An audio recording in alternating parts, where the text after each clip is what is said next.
Apa yang terjadi ketika manusia, anak muda, hanya fokus pada ambisi pemirsa? Kejujuran menjadi hal yang paling remeh-temeh. Ingat kan, tahun lalu di sosial media menyilaukan mata kita semua karena bertebaran sultan dadakan. Terus, usahanya apa? Pasarnya siapa? Tiba-tiba, was-wus naik jet pribadi. Pergaulan sosialita kasih endorse sana-sini. Si to the law, alias silau, men. Inilah industri image branding. Apa dampaknya pada generasi muda, pemirsa? Menurut penelusuran kami, mostly sebagian anak muda atau usia produktif memang pingin cepat kaya, meskipun hanya image, lewat jalan tikus. Selain judi, seperti yang kami bahas minggu lalu, ada cara lain untuk kita bisa kaya. Apalagi kalau bukan pinjol. Nafsu tinggi, kemampuan, ya dipaksain pemirsa. Akhirnya, paparan data inilah yang menjawab atau berbicara. Kredit macet pinjol kaum usia produktif paling besar. Pengen punya tas bermerek demi diterima dalam pergaulan? Apa syaratnya pemirsa? Betul, pinjol cair. Bisa bayar atau enggak? Urusan belakangan itu mah. Nih datanya nih, coba dicek. Yang paling banyak menerima pinjaman online terlihat pada usia 19-34 tahun. Jumlah rekeningnya ada 10,9 juta dan nilainya sampai 26,87 triliun rupiah. Bener sih, usia produktif pinjol kayaknya. Pemirsa, kecelakaan industri keuangan adalah ketika tingkat pemahaman lebih rendah ketimbang akses atau putaran uangnya. Data snki.go.id di sebelah saya bilang literasi alias melek keuangan di Indonesia indeksnya 49,7%. Tapi inklusi atau kedalamannya 85,1%. Sederhananya nih, misal Anda investasi senilai 100 miliar, tapi pemahaman investasi dari skor 1-10 cuma di level 4. Apa yang terjadi? Anda nggak punya pengendalian diri, nggak bisa memanage resiko yang menghadang. Sama seperti pinjol, tanpa kemampuan untuk membayar. Lalu pemirsa, apa sih sebenarnya yang ditakutkan di masa depan? Menurut survei aspirasi anak muda Indonesia tahun 2022 yang dilakukan KG Media dan Litbang Kompas, ketakutan ekonomi itu masuk ke dalam salah satunya. Di dalamnya ada ketakutan finansial dan ketakutan mendapatkan pekerjaan. Bisa kok dari sekarang pemirsa nih mulai bijak dalam finansial kita agar tidak menjadi ketakutan di masa yang akan datang. Anyway, itulah fakta dan data dari Otoritas Jasa Keuangan. Balik lagi ke diri kita. Ada yang lebih utama daripada data dan penilaian orang lain pemirsa, yaitu kejujuran. Jujur pada diri sendiri bukan hanya berambisi dengan fata morgana image branding, menghalalkan segala cara, salah satunya dengan pinjol. Ingat, jujur pada diri sendiri lebih berharga ketimbang data yang dibaca orang lain kepada diri kita. Elgin Fridianto, Hafiz Dirriza, Business Talk. Halo, selamat malam saudara. Bertemu lagi di Business Talk bersama saya, Mas Sister Tarigan. Kita tahu beberapa belakangan terakhir gara-gara tak lunasi utang, skor kredit buruk, anak muda susah dapat kerja. Apakah benar kredit skor merepresentasikan produktivitas seseorang? Nah, untuk membahasnya lebih jelas, malam hari ini telah bergabung bersama kita di segmen awal ada Ibu Frederika Widasari Dewi, Dewan Komisioner OJK. Selamat malam, Bu Kiki. Selamat malam, My Sister. Terima kasih telah bergabung bersama kami, Bu Kiki. Bu Kiki, kita tahu bahwa beberapa waktu belakangan viral ya, ada cuitan yang menyebutkan para pencari kerja ditolak gara-gara skor kredit mereka buruk. Nah, kalau dari kacamata OJK melihat fenomena ini seperti apa? Apakah memang ini boleh dilakukan atau tidak? Atau bagaimana sebenarnya dilihat dari sisi keuangan anak muda? Ya, ini sesuatu pembelajaran yang menurut saya sangat berharga, My Sister. Jadi tidak hanya dalam mereka mencari pekerjaan kemudian menjadi sulit karena sekarang apapun kita akan dicek dulu bagaimana performa dari keuangan kita. Karena sekarang kan semua data terintegrasi dan kemudian kita dalam berperilaku dalam dunia keuangan itu juga harus berhati-hati. Karena semua bisa dicek yang saat ini disebut dengan sistem layanan informasi keuangan yang dulu dikenal dengan nama BI Checking. Gitu ya. Sekarang di OJK sejak 2018 namanya SLIC. Dan juga beberapa kredit scoring lain juga bisa melakukan pengecekan seperti ini. Ini mudah sekali dicek di mana-mana. Nah, menurut saya ini sesuatu yang anak-anak muda mesti harus aware dan juga hati-hati, terutama menyiapkan masa depannya, Mbak. Nggak cuma susah nyari kerja, yang saya juga dapat laporan dari beberapa bank yang menyalurkan kredit untuk KPR pertama gitu ya. Banyak sekali anak-anak muda yang harusnya lebih penting beli rumah daripada beli hal-hal yang sifatnya konsumtif, jadi nggak bisa karena mereka sudah kesangkut di sliknya gitu. Nah, jadi saya melihat di sini tadi yang tayangannya sebelum kita mulai tadi ada fenomena FOMO ya, fear of missing out. Terus kemudian fenomena ingin menjadi social climber, ingin cepat kelihatan kaya. Kemudian berbagai macam tampilan-tampilan crazy rich yang bikin anak muda nih jadi kepingin bergaya hidup hedon dan lain-lain. Kemudian kejebak misalnya penipuan investasi atau cari utangan Mbak supaya kelihatan keren. Nah ini bahaya sekali untuk masuk misalnya ke pinjol ilegal ya, ataupun pinjol legal tetapi penggunaannya tidak bijaksana akhirnya terjerat. Atau penggunaan pay later dan lain-lain yang akhirnya menjadikan anak-anak ini konsumtif dan kemudian ketika pada saatnya mereka sudah menjadi manusia dewasa yang harus bertanggung jawab sama dirinya, mencari pekerjaan, membeli rumah pertama mereka, membeli kendaraan dan lain-lain, akhirnya nggak bisa cuman gara-gara kesangkut hal-hal yang sebenarnya nggak penting sama sekali gitu Mbak. Kalau tadi dijelaskan oleh Bu Kiki bahwa memang ternyata ada laporan dari perbankan anak muda yang akhirnya ditolak mengajukan KPR gara-gara skor kredit mereka yang buruk begitu. Kalau mungkin bisa dibeberkan secara data, apakah memang jumlahnya terus bertambah gitu Bu Kiki? Karena kan kita tahu bahwa misalnya anak muda yang minjam di pinjaman online itu mendominasi loh untuk kredit macetnya juga. Nah mungkin Bu Kiki bisa paparkan kepada kami berapa banyak anak muda yang akhirnya pengajuan KPR-nya ditolak gara-gara skor kredit mereka yang sangat buruk. Iya, ini kan datanya bergerak terus ya Mbak Maester ya. Kalau kita melihat ya kadang-kadang ini nyangkutnya tuh angkanya tuh misalnya 300.000, 400.000. Karena kalau kita lihat ya contohnya seperti satu kasus yang barusan sangat menjadi atensi semua pihak ya. Bagaimana di satu universitas ketika ada kegiatan penerimaan mahasiswa itu kemudian mahasiswanya mendapat sponsor dari pihak kebetulan dalam hal ini pay later ya bukan pinjol. Bagaimana anak-anak muda ini dari awal bukannya diajarin misalnya buka rekening bank untuk kemudian belajar menabung atau membuka rekening investasi reksadana atau apa, tapi ini dibukakan rekening untuk pay later yang anak-anak ini mendapat sampai dengan antara 100.000 sampai dengan 300.000 dipakai buat beli pulsa dan lain-lain. Akhirnya kan ini dari awal sudah diajarkan untuk mereka pinjam gitu ya, dan ini sangat nggak produktif. Jadi kalau kita lihat memang angkanya terus bergerak karena memang kalau kita lihat Mbak ya, memang sekarang kan challenge kita selain tadi disampaikan juga gap antara indeks literasi dan inklusi yang cukup besar. Bagaimana masyarakat menggunakan produk jasa keuangan tapi nggak paham apa yang digunakan, termasuk tadi korban-korban tadi itu. Kemudian juga kita sedang dalam era digitalisasi. Ini suatu keniscayaan yang memang mau nggak mau kita suka nggak suka kita hidup di dalamnya, yang sudah memberikan kemudahan, kecepatan dan lain-lain, tapi juga ada risiko. Termasuk di dalamnya adalah penggunaan misalnya mekanisme seperti pinjaman online dan lain-lain pay later yang sangat mudah dengan urusan jempol aja, tapi kemudian konsekuensinya sangat besar di masa yang akan datang, begitu Mbak. Tapi di sini saya ingin menyampaikan juga Mbak My Sister ya. Bukan produknya yang salah ya, bukan produk pinjol yang salah atau pay later yang salah, tapi penggunaannya itu gitu. Iya, apalagi tadi Anda mengatakan bahwa misalnya ada anak muda, mahasiswa universitas diajarkan untuk membuka akun pay later. Diberikan akses keuangannya tapi tidak diberikan edukasi keuangannya. Nah itu kan bisa memperburuk keadaan. Tapi begini, saya penasaran dari data yang bergerak dan tampaknya mungkin bertambah terus ya Bu. Jumlah anak muda yang akhirnya punya skor kredit buruk gara-gara itu dia tadi. Mungkin entah dia pinjol atau di pay later begitu. Nah tapi untuk jumlah utangnya mereka sendiri dari catatan OJK banyak atau enggak sih Bu sebenarnya? Atau sebenarnya gara-gara nyangkut lupa bayar jadi itu mempengaruhi skor kredit mereka jadi buruk. Betul. Angkanya nggak signifikan ya, kebanyakan. Ya kalau kita lihat kadang-kadang nyangkut cuma seperti tadi saya bilang 300.000, 400.000, tapi ini membuat catatan buruk gitu. Karena skornya per orang kan kita bisa ngecek ya bahwa kita punya pinjaman tidak kita bayar atau misalnya dulu misalnya yang kita sering dengar misalnya kredit card gitu ya.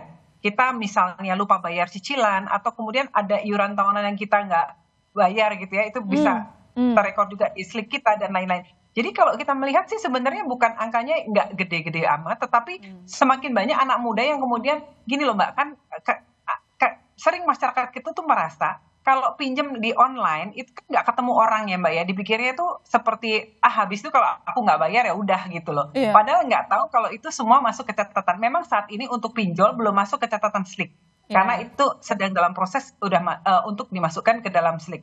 Tetapi Oke. yang untuk pay later, kartu kredit dan lain-lain itu sudah masuk ke semua data ada di SLIK ini. Jadi memang harus hati-hati dan harus bijaksana dalam menggunakan berbagai produk jasa keuangan digital ini yang seolah mudah tapi bisa mencelakakan dan menyengsarakan masa depan anak-anak muda kita. Selain pay later, kira-kira anak muda nyangkutnya di mana aja yang memperburuk skor kredit mereka? Dan jauh dulu Bu Kiki, nanti kita akan segera kembali saudara, tetap di Business Talk.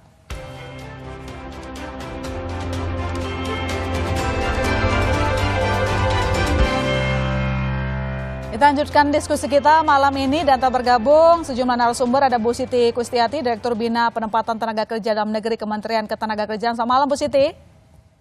Selamat malam Mbak Ilona. Terima kasih telah bergabung diskusi bersama kami pada malam hari ini, dan saya juga akan menyapa Pak Irfandi Ferizal, Human Capital Director PT Maybank Indonesia. Selamat malam Pak Irfan. Selamat malam Mbak Ilona. Terima kasih telah bergabung bersama kami, dan saya juga menyapa Pak Bob Azam, Ketua Bidang Ketenagakerjaan Apindo. Selamat malam Pak Bob. Selamat malam. Terima kasih bergabung bersama kami, dan tentu saja masih bersama kita Ibu Frederika Widyasari Dewi, Dewan Komisioner OJK. Saya ke Bu Siti dulu. Bu Siti, kita tahu belakangan viral begitu ada fresh graduate yang melamar kerja tapi kemudian ditolak dari perusahaan karena skor kredit mereka jelek. Nah, kalau dari Kemenaker melihat ini seperti apa? Apakah tindakan memeriksa skor kredit calon pelamar kerja itu adalah tindakan yang normal, wajar, atau sebenarnya itu dilarang? Baik Mbak Ilona, kalau kita bicara dari sisi regulasi Kementerian Ketenagakerjaan, kita bicara dari sisi regulasi dulu, bahwa berdasarkan Undang-Undang 13 tahun 2003 pada pasal 32 disebutkan bahwa penempatan tenaga kerja dilaksanakan berdasarkan asas terbuka, bebas, objektif, adil, setara, tanpa diskriminasi. Tentu kalau kita bicara asas terbuka, maka perlu keterbukaan. Era digitalisasi memang era keterbukaan. Jadi memang setiap orang bisa melakukan tracing ya. Kalau tadi kita sudah mendengar bersama bahwa sangat gampang sekali untuk melakukan tracing terhadap kredit. Cuma masalahnya di sini adalah ketika kita bicara masalah keterbukaan dan juga dengan asas keadilan, ini yang mungkin kita dari sisi regulasi sendiri mengacu pada penempatan tenaga kerja sendiri itu ditempatkan pada jabatan yang tepat sesuai dengan kompetensinya, sesuai dengan keahlian, bakat, minat, dan kemampuan dengan memperhatikan harkat martabat asasi. Kalau kita lihat dari skor kredit ini, yang pertama kali dilakukan adalah untuk melihat kemampuan seseorang untuk melunasi hutang-hutangnya. Kalau dari sisi ketenaga kerjaan, memang kalau dari sisi regulasi pemerintah memang kurang tepat. Tapi ya, kalau dari perusahaan-perusahaan, kita tahu perusahaan selalu ingin mendapatkan tenaga kerja yang tidak bermasalah. Apapun itu, mereka ingin mendapatkan tenaga kerja yang terbaik. Kurang tepat, tapi bukan berarti dilarang gitu ya maksud Bu Siti? Di sini memang tidak ada kata larangan ya. Jadi seperti halnya dengan kita juga tahu bahwa HRD sekarang juga rekam jejak digital menjadi salah satu prasyarat. Tapi memang di dalam aturan dari Undang-Undang Ketenagakerjaan sendiri belum mempersyaratkan seperti itu.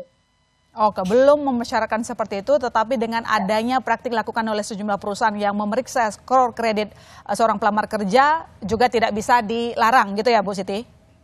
Ya, masalahnya memang tidak diatur dalam perundang-undangan. Cuma kalau tadi kita melihat kepada asas terbuka, harusnya di perusahaan juga menyampaikan kepada dari awal ya, dari awal rekrutmen sudah diberitahu bahwa syaratnya harus ya, jadi apa saja. Jadi itu kerelaan pelamar kerjanya ya, karena dikasih tahu dari awal nanti diperiksa skor kreditnya. Jadi tidak pada tahap berikutnya baru ternyata diperiksa skornya gitu ya maksudnya ya, Bu Siti? Iya. Baik, saya ke Pak Irfandi. Yang kami tahu bahwa Maybank ini memeriksa skor kredit ya dari pelamar kerja. Mungkin bisa dijelaskan kepada kami, Pak Irfan, sejak kapan akses data SLIK calon pelamar kerja jadi syarat mutlak di Maybank? Iya, kami harus melihat dulu berkaca pada kami perbankan tentunya ikut tataran regulasi dari OJK. Nah, dari OJK ini mempersyaratkan di surat edaran OJK kewajiban untuk melakukan pemeriksaan yang kita sebut dengan know your employee gitu kan ya. Jadi artinya kalau coba dilihat dari standar rekrutmen, itu basicnya adalah kita harus paham dulu know your employee, kandidat yang kita hire siapa gitu. Kemudian kedua kita melihat adalah prinsip kehati-hatian. Itu sangat ditekankan oleh OJK kalau pada saat kita melakukan semua kegiatan adalah selalu melihat adalah prinsip kehati-hatian. Yang ketiga kita melihat adalah aspek manajemen risiko yang selalu disampaikan tadi oleh Bu Kiki. Nah, dari aspek ke sana, walaupun tadi disampaikan tadi oleh mungkin secara umum ya, kalau mungkin di luar industri perbankan disampaikan tadi oleh dari Kementerian Tenaga Kerja bahwa mungkin tidak diatur di regulasi, tapi kan kewenangan meng-hire karyawan adalah kewenangan perusahaan. Tentunya hanya aspek kompetensi. Kami melihat juga aspek kalau kami nyebut adalah suitability, kecocokan. Dia melihat tadi disampaikan oleh Bu Kiki, apakah ada risiko? Kebayang kalau kita meng-hire karyawan, begitu ya. Kemudian kami ya dia adalah slick-nya, kemudian kolektabilitasnya macet.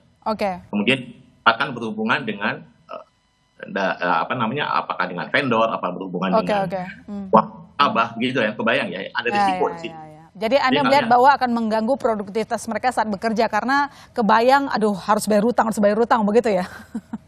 Tidak hanya produktivitas ya Mbak Ilona, tapi lebih kepada resiko. Ada aspek resiko yang gitu. Sehingga tadi ya kita ingin kepada karyawan kita bekerja sesuai dengan kode etik yang berlaku. Ya, karena bekerja di sektor keuangan gitu ya. Betul. Oke, baik. Tapi apakah seperti menyambung kata Bu Siti tadi soal asas keterbukaan, dari awal Maybank sudah memberikan pengumuman dari awal mencari kerja gitu, kan ada berbagai syarat tuh. Salah satunya juga dikatakan bahwa mau memberikan keterbukaan informasi terkait dengan skor kredit mereka. Ada nggak pengumuman itu dari awal?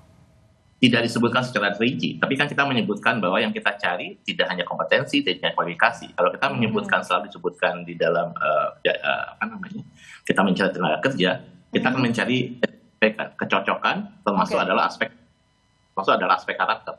Kalau kita bekerja di dalam meng-hire karyawan, aspek karakter perlu kita perhatikan. Ini cuma sekali lagi ya, tadi disampaikan oleh Mbak Ilona ya. Mungkin banyak karena malah calon karyawan itu diuntungkan, karena pada saat kita beritahu, Mbak, Mas, ini ada 100.000 loh. Oh, saya ada ya. Kadang-kadang dia lupa bahwa dia punya kredit card ada.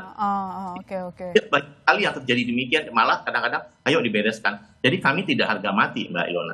Kadang-kadang tahu, yuk dibereskan loh ini. Malah dia kadang-kadang nggak tahu. Tetapi kita harus satu hal, melihat dari sudut yang ekstrim. Kami bisa menemukan calon karyawan yang bisa memiliki 10 kredit card yang macet. Nah, itu kan sudah. Jadi kalau dikatakan tadi oleh Bu Kiki, bahwa apakah itu menjadi syarat mutlak, kita tidak menganggap itu sebagai syarat mutlak, tapi melihatnya sebagai holistik keseluruhan dari semua proses karakter, kualifikasi karyawan. Kita akan dilihat lagi, dicek lagi case-nya begitu ya? Betul. Apakah kemudian 100.000 kita langsung katakan, bisa diselesaikan nggak? Kita nggak menjadi. Ini hanya administrasi ya.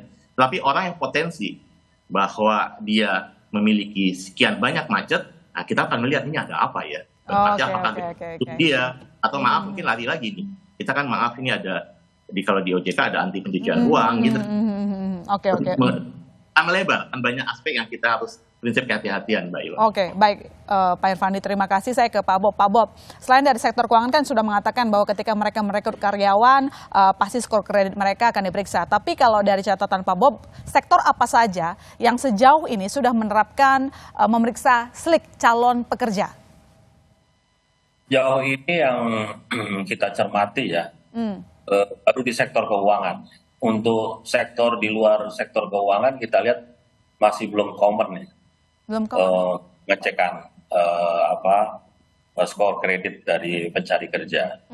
Dan kita juga bisa melihat bahwa ini sifatnya kebijakan masing-masing perusahaan ya. Jadi belum menjadi praktek yang umum. Tapi kita bisa mengerti kalau misalnya tadi yang seperti dijelaskan oleh Pak Irfandi ya, ini merupakan salah satu bentuk kebijakan perusahaan untuk melihat latar belakang seorang calon pencari kerja. Tetapi ini juga kan nggak dipukul rata. Tetap saja dicermati mengenai case by case individu. Tentunya berbeda-beda ya. situasi yang dihadapi mereka. Oke, tapi begini Pak Bob, mungkin bisa di-spill lah gitu ke kita, karena begini, kalau dari Pak Irfan tadi kan mengatakan kenapa mereka kan melihat kredibilitas seseorang yang tidak bermasalah dengan uang karena bekerjanya di sektor keuangan begitu. Tapi Pak Bob mungkin bisa punya catatan yang sudah ada bukti misalnya bahwa ada sektor A, katakanlah begitu, memang menerapkan memeriksa slik dari calon karyawannya. Ya, sebenarnya kan bukan hanya latar belakang soal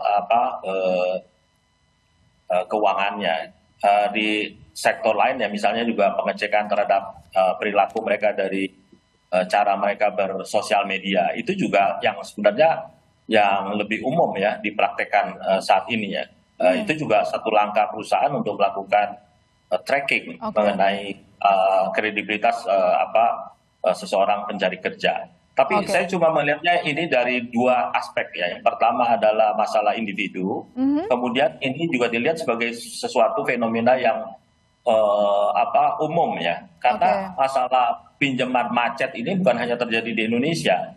Di Amerika juga sekarang mereka menghadapi banyak pelajar yang menghadapi kesulitan untuk mengembalikan pinjaman. Di mana Amerika juga memberikan write off ya.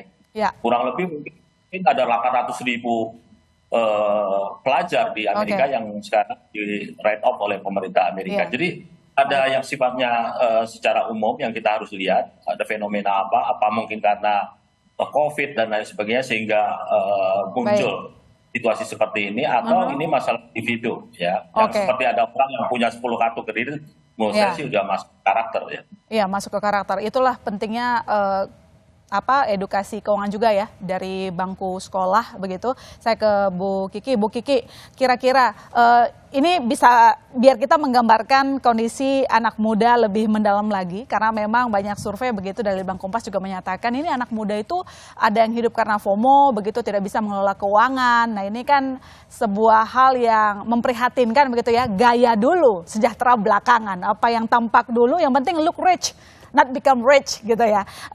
Bu Kiki, pertanyaannya begini, mana paling banyak mereka yang memang tidak sengaja atau lupa bayar gitu ya, kayak misalnya pernah pinjam di paylater lupa bayar, atau mungkin lebih banyak mungkin karakternya seperti yang diceritakan tadi, misalnya kita andaikan dia punya CC yang banyak, jadi kan itu masuk dari karakter. Mana paling banyak Bu Kiki dari catatan OJK?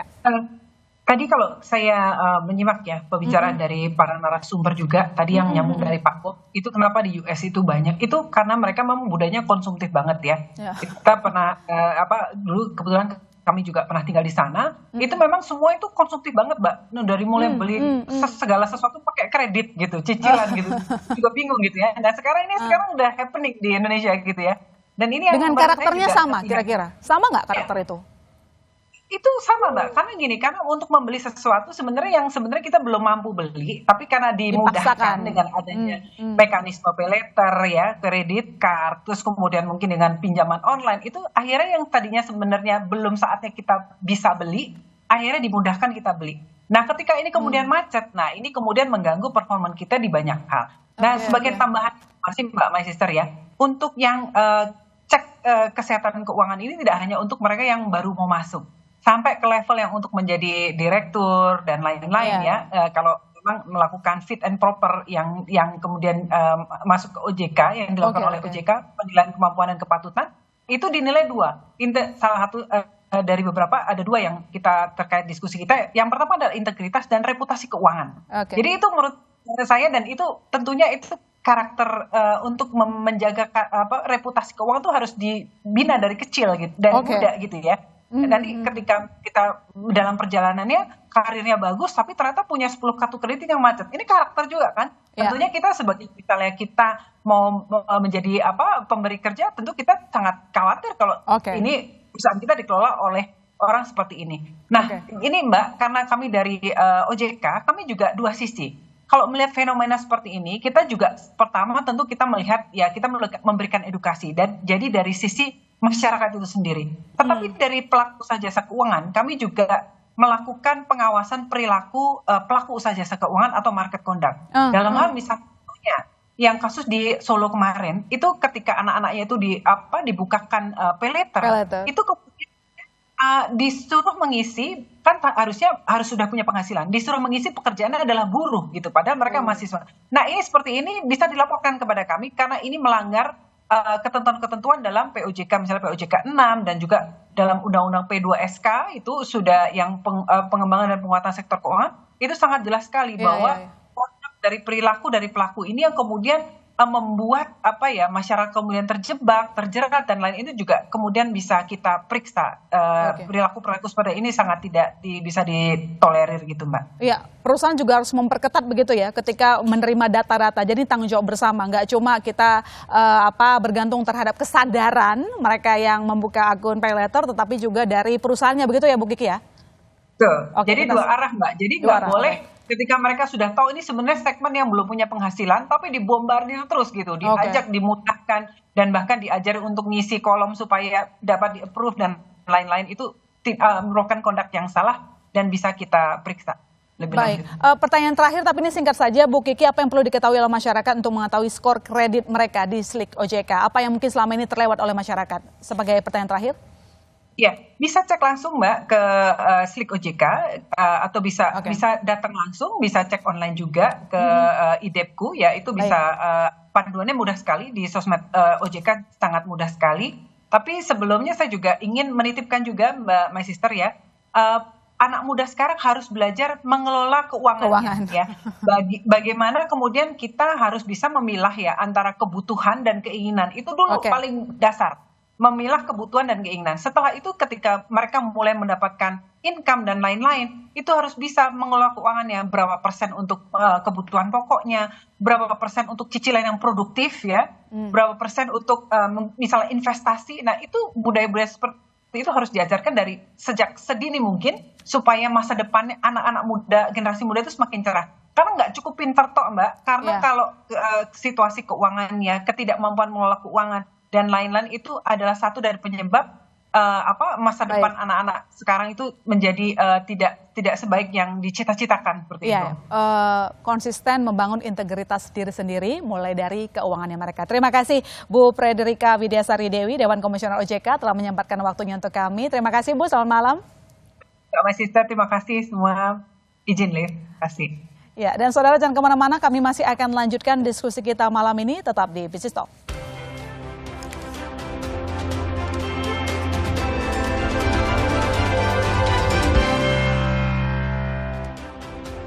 Saudara, kita lanjutkan diskusi kita malam ini dan segmen ini telah bergabung bersama kita ada Mas Cipta Wahyana, wartawan Senior Konto. Selamat malam Mas Cipta. Malam Ilona. Oke, sebelum saya nanti bertanya ke Mas Cipta, saya ke Bu Siti dulu. Bu Siti, sejauh ini apakah ada aduan-aduan terkait dengan keberatan dari pelamar kerja perusahaan yang memeriksa Slik mereka? Sampai dengan saat ini kami sudah mengecek, tadi sore kami mengecek di pusat bantuan Kemnaker, tidak ada aduan yang terkait dengan kredit ini ya. Sampai dengan saat ini belum ada aduan. Oke, artinya ini fine-fine aja sebenarnya begitu ya. Tapi begini Bu Siti, apakah dengan pemeriksaan Slik salah satu pelamar kerja tidak menimbulkan masalah baru? Karena kalau kita lihat tren rekrutmen dalam setahun terakhir bahkan turun sampai 34%. Bagaimana dengan jumlah pengangguran yang juga saat ini Februari lalu mencapai hampir 8 juta? Mbak Ilona, terkait dengan bagaimana tren rekrutmen turun itu tentu saja tidak hanya karena pemeriksaan dari Slik ini ya. Yang pasti adalah bagaimana pertumbuhan ekonomi. Kita tahu kemarin pada saat pandemi COVID banyak sekali yang tidak melakukan rekrutmen, banyak perusahaan yang tutup. Sehingga juga ketika pemeriksaan Slik ini menjadi salah satu parameter yang tadi disampaikan oleh Pak Irfandi, itu memang kebijakan dari perusahaan di sektor keuangan seperti itu untuk mendapatkan tenaga kerja yang memiliki karakter yang baik ya, menurut Pak Irfandi. Artinya buat Kemenaker tidak akan ada masalah kayak misalnya kemarin ada 5 orang ya Mas Cipta yang akhirnya tidak diterima kerja gara-gara Slik mereka bermasalah, lalu siapa yang menampung mereka, begitu tidak perlu dikhawatirkan gitu Bu Siti? Kita akan tetap melakukan berbagai upaya dalam rangka menanggulangi tingkat pengangguran. Kan kita tidak hanya 5 orang itu saja. Kalau tadi kan Mbak Ilona ada sekitar 8 jutaan orang yang terdampak pengangguran. Nah, sebenarnya Kementerian Ketenagakerjaan juga sudah melakukan berbagai upaya, diantaranya adalah melalui perluasan pasar kerja. Terus kemudian juga kita sedang membangun sistem informasi pasar kerja yang tentunya juga nantinya kita membutuhkan kolaborasi dari semua pihak, baik itu dari pemerintah pusat, daerah, kementerian, lembaga maupun dari kalangan industri. Oke, baik. Kalau saya ke Pak Bob begini, apa korelasi kompetensi dengan skor kredit? Kalau dari keuangan tadi kan ini jelas terkait dengan integritas, apalagi mereka mengelola uang ya. Ini kan untuk mengurangi kejadian-kejadian yang tidak diharapkan karena berhadapan dengan uang. Bagaimana dengan sektor yang lain? Apakah memang ada korelasi? Ya, sebenarnya ini masalah karakter ya. Jadi lebih ke arah melihat kepribadian dan karakter seseorang ya. Tapi masalah yang terjadi fenomena kredit macet ya, ini tidak hanya dinominasi oleh pencari kerja, karyawan juga banyak yang mengalami hal tersebut gitu. Ya, jadi ini bukan kasus baru ya, udah kasus lama. 10 tahun yang lalu juga kita ngalami. Begitu ada KTA waktu itu, ada kartu kredit, banyak itu karyawan yang diiming-imingi kemudahan untuk mendapatkan KTA, kartu kredit, akhirnya mereka terjerat, ya, sehingga mengganggu produktivitas, kemudian juga mengganggu. Jadi kepikiran ya mereka ya, pas kerja mikirin utang. Saya ingin sampaikan pengalaman di perusahaan-perusahaan yang di Jepang ya, itu terhadap karyawannya itu diberikan pelatihan ya mengenai literasi keuangan, ya, itu mereka tiga step ya. Jadi waktu mereka pertama kali masuk, mereka sudah diberi edukasi mengenai keuangan, ya, sesuai dengan stages life-nya mereka ya. Nanti mereka setelah 10 tahun diberi literasi keuangan lagi, diberi pendidikan keuangan. Kemudian mau pensiun pun diberi. Jadi kembali lagi menurut saya masalahnya, satu ada masalah karakter, yang kedua adalah masalah knowledge. Ya, kita juga harus beri perhatian ya bahwa memperhatikan karyawan tidak hanya pelatihan di bidang keahliannya, tetapi juga di bidang keuangan. Mereka bisa menjalankan hidup dengan baik dan produktif. Perusahaan Indonesia, di Indonesia sudah ada Pak yang menerapkan itu, memberikan pengetahuan kepada karyawan soal keuangan? Ada perusahaan yang manajemen Jepang ya, yang bekerja seumur hidup ya, kalau istilahnya kan lifetime working ya. Nah itu mereka memang benar-benar diatur stages of life-nya ya. Oke, baik. Saya ke Pak Irfan. Pak Irfan, karena tadi Anda sudah menjawab semua bagaimana proses memeriksa SLIK, karena ini berkaitan dengan keamanan dari keuangan perusahaan juga begitu ya, karena berkaitan dengan karakternya mereka. Tapi pertanyaannya begini, kalau dari catatan Maybank, berapa banyak anak muda ditolak KPR karena skor kreditnya sangat jelek? Oke, ini bukan karyawan baru ya, tapi ini adalah aplikasi. Ya. Kalau berdasarkan informasi yang kita terima ya, sebetulnya ini kan kembali lagi ya, kalau KPR kan ada aspek kolateral di situ ya, artinya ada rumahnya gitu ya, tapi tetap ada bukti-bukti yaitu kemampuan membayar di situ, gitu kan Ilona ya. Nah tentunya akan dilihat lagi aspek tadi ya, catatan keuangannya begitu ya. Tapi kalau dilihat ini tidak menunjukkan hasilnya angka yang signifikan ya kalau kita melihat ya. Jadi kalau dikatakan ini tadi kata oleh Pak Bob, ini sebenarnya nggak fenomena baru sebenarnya ya. Ini ada fenomena yang biasa-biasa saja ya, karena memang ya kemampuan dari karyawan atau tadi ya pencari kerja dan seterusnya. Tapi kembali lagi kata oleh Pak Bob, kata kuncinya adalah itu ya, pendidikan keuangan tadi ya. Kalau kami menyebutnya adalah financial planning ya. Jadi kita mendidik para karyawan untuk bagaimana mereka bisa mengelola keuangan secara benar begitu. Itu kata kuncinya ya. Jadi mereka bisa mengetahui sejak awal bagaimana harus mengelola keuangan, sehingga tadi ya tidak tergoda dengan gaya hidup ya. Tadi apakah tadi harus membeli rumah gitu kan ya. Kalau beli rumah yang bagaimana yang sesuai kemampuan mereka. Jadi tidak membeli rumah yang dimana mereka sendiri juga tidak memiliki kemampuan bayar yang memadai gitu kan ya. Itu yang harus kita perhatikan. Gitu sih Mbak Yona. Oke, baik, saya ke Mas Cipta. Mas Cipta, kalau kita lihat kan yang mendominasi penduduk di Indonesia ini adalah mereka yang produktif katanya secara usia, milenial, Gen X, Gen Z begitu ya. Tapi ternyata di depan mata sudah kelihatan ya bahwa mereka tampaknya soal finansial pun untuk mereka sendiri bermasalah karena tidak bisa mengatur keuangannya mereka. Terbukti dengan sejumlah riset yang mengatakan anak muda ini mengutamakan gaya dulu, terlihat kaya, padahal tidak kaya begitu. Nah, jangan sampai ini jadi beban negara. Kita kan harapannya mereka jadi aset negara, tapi ujung-ujungnya jadi beban negara. Pandangan redaksional, apa yang harus segera dibenahi di sini? Apakah memang seperti diskusi kita beberapa waktu lalu, Mas Cipta, soal banyaknya anak muda yang terjerat pinjol, maka diperlukan namanya edukasi keuangan sejak dini di bangku pendidikan. Silakan. Ya, persis sebenarnya saya setuju. Mungkin ini fenomena bukan fenomena yang sekali ini baru muncul, tapi saya kira ini menjadi wake up call karena sekarang kasusnya ini banyak muncul di kalangan anak muda. Yang ironisnya kalau kita bicara bonus demografi kan sekarang lagi mulai ya. Jadi sebagian besar memang konsumen anak muda. Bahkan parpol pun menyasar anak muda karena 56% pemilih itu anak muda gitu. Jadi kalau mereka kepilih itu utangnya juga ke anak muda gitu loh, utang jabatannya begitu. Tapi di sisi lain ini kan anak muda yang bisa dikatakan problematik dan sebenarnya ini salah kita juga sebagai orang tua. Problematik dalam arti mereka memang belum matang. Tapi mereka juga diharapkan dengan kemudahan-kemudahan begitu ya, kemudahan-kemudahan tadi aplikasi dan sebagainya. Di sisi lain memang itu tadi kapasitas keuangan itu belum cukup. Nah, kata kuncinya di sini, bonus demografi hanya akan menjadi bonus demografi kalau anak muda itu punya kapasitas keuangan yang cukup. Kapasitas itu mengandaikan pekerjaan yang layak. Jadi ini juga PR bersama untuk menciptakan pekerjaan yang layak gitu ya. Yang kedua, kapasitas keuangan. Kapasitas kalau kita bicara investasi sekarang kan bicara investasi harus sumber daya manusia, people investment. Tapi kita hanya sering bicara tentang kapasitas teknis saja gitu ya. Kompetensi teknis. Padahal ada mental. Satu lagi sebenarnya yang nggak boleh lupa adalah kompetensi finansial. Karena itu sisi lain bagaimana mengelola keuangan supaya kapasitas keuangan secara keseluruhan itu menjadi kuat. Nah ini yang kembali tadi semua kita sepakat ya, mungkin harus dimulai dari keluarga tapi juga pendidikan sekolah dan OJK itu sebagai otoritas yang memayungi semua menjadi tanggung jawab besar dan saya kira harus sistematis gitu, harus sistematis. Tadi kalau cerita di Jepang bagaimana itu bisa diadopsi, misalnya diwajibkan di perusahaan untuk menerapkan itu, lalu diukur bersama itu dalam arti kalau memang survei literasi ya harus dalam surveinya bukan hanya di permukaan tapi sampai di survei segmen anak muda.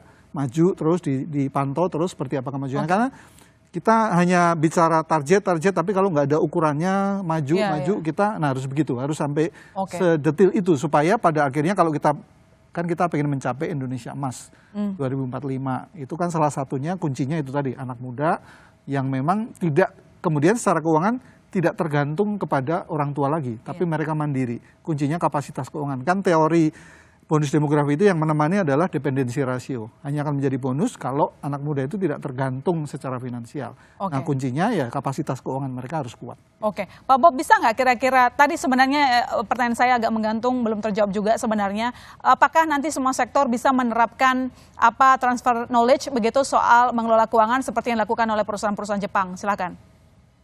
Ya saya rasa ini bagian ya dari aspek hubungan industrial ya yang harus dikembangkan di kemudian hari, bahwa kita juga harus membantu karyawan yang selama ini kan pendidikan menjelang pensiun itu udah hampir biasa lah, hampir di semua perusahaan.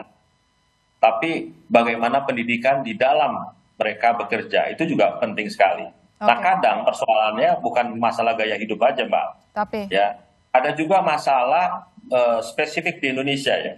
Di Indonesia ini yang kerja itu kan sedikit. Yang nggak bekerja itu kan banyak.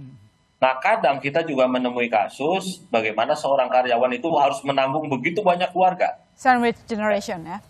Ya dan kadang-kadang mereka juga menghadapi situasi yang menjepit ya. Misalnya orang tua sakit harus dirawat.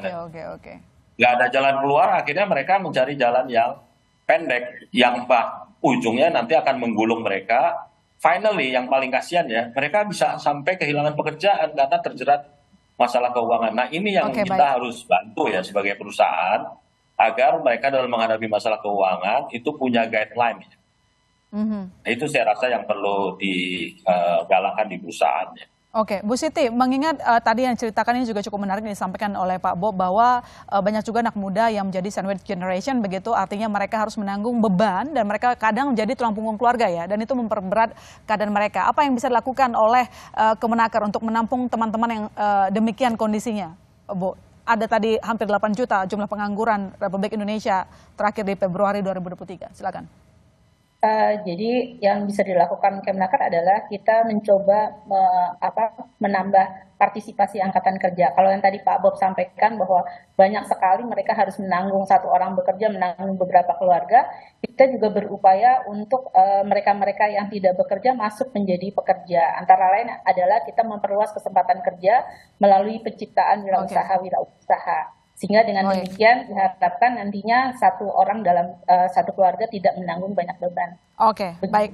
Kita akan menunggu realisasi tersebut karena sebenarnya di media sosial itu banyak sekali anak muda yang mengeluhkan, aduh jadi generation nggak bisa beli baju kesukaan, nggak bisa makan yang dia suka karena memang mereka harus jadi tulang punggung keluarga. Sangat kasihan sebenarnya. Semoga teman-teman yang menonton Celebrity Generation, saya mau bilang Anda akan sukses ke depan. Tadi dijanjin sama Kemenaker akan menyediakan edukasi jadi wirausaha begitu ya Bu Siti ya.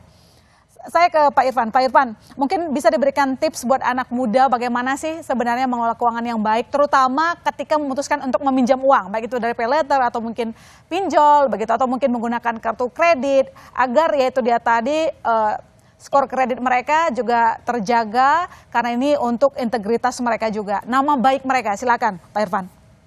Ya, tadi saya sampaikan, ini penting sekali ya kita memberikan financial planning education ya, saya sampaikan oleh Pak pada para karyawan sejak awal, khususnya pada anak muda. Nah ini yang jelas, kata-kata simpelnya adalah ya perhatikan adalah berapa besar sih, jangan sampai besar pasak daripada tiang, itu kan yang sejauh sudah sampai, berapa pengeluaran dan dibanding pemasukan dia harus menghitung. Jadi kalaupun mengatakan dia harus meminjam uang gitu kan ya, nah berapa bayar dia, dan apa risiko-risiko yang harus diperhatikan, itu yang harus betul-betul diperhatikan. Yang kedua adalah kembali lagi ya, menghitung dengan ya pengeluaran-pengeluaran yang tidak terduga ya. Tidak terduga itu tidak hanya emergency, tapi ya godaan yang ingin konsumtif gitu ya, yang hari ini dengan sosial media yang sangat banyak, sangat memudahkan mereka untuk membeli barang gitu. Itu yang ya saling membandingkan. Jadi kata kuncinya di sana sih Mbak Ilona ya, membuat para anak muda hari ini ya bisa memahami ya risiko-risiko dari pengeluaran mereka. Kemudian apa yang harus mereka lakukan untuk mereka kemudian berinvestasi untuk menabung dan dengan segala instrumen keuangan yang lainnya. Gitu. Oke, baik, terima kasih Pak Irfan. Terakhir kesimpulan singkat saja Mas Cipta, karena tadi Anda yang menyinggung jangan sampai anak muda dijadikan cuma sebagai objek suara. Lantas apa yang dilakukan politisi nanti, mungkin pemimpin ke depan, agar itu dia tadi kalau sudah berhasil mencuri suara mereka maka bekerjalah juga untuk mereka. Silakan. Ya sebenarnya gini, kalau boleh mengutip Bung Karno pernah bilang, beri aku 10 pemuda akan kuguncangkan dunia. Sekarang ini pemuda melimpah nih, tapi supaya bisa mengguncangkan dunia ini butuh kerjasama kita bersama. Gitu. Dan kebetulan ini kan pemerintahan mau berakhir, kita mau menyusun sebenarnya ini kan rencana pembangunan jangka panjang 2025-2045 kan bisa 20 tahunan.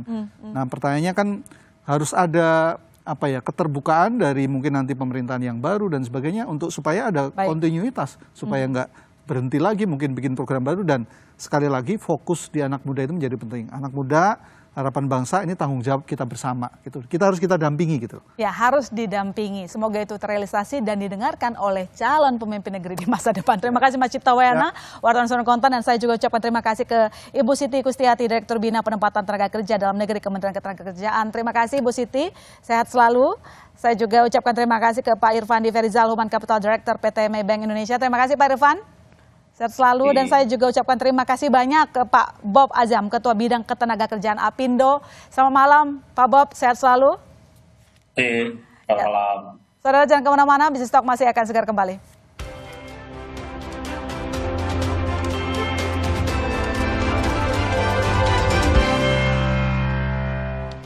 Ya saudara, hasil diskusi kita malam ini menyimpulkan bahwa yang namanya anak muda sudah sepatutnya jago mengelola keuangan. Jangan sampai mengutamakan gaya, utang kanan kiri sampai lupa bayar. Karena yang namanya menjaga kredit skor itu artinya menjaga integritas. Saya masih tertarikan undur diri. Sampai jumpa Selasa depan di Bisnis Talk.